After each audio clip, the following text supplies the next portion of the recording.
بسم الله الرحمن الرحيم والفجر وليال عشر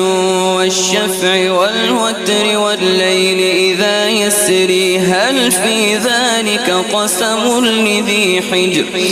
ألم تر كيف فعل ربك بعاد إرم ذات العماد التي لم يخلق مثلها في البلاد وثمود الذين جابوا الصخر بالواد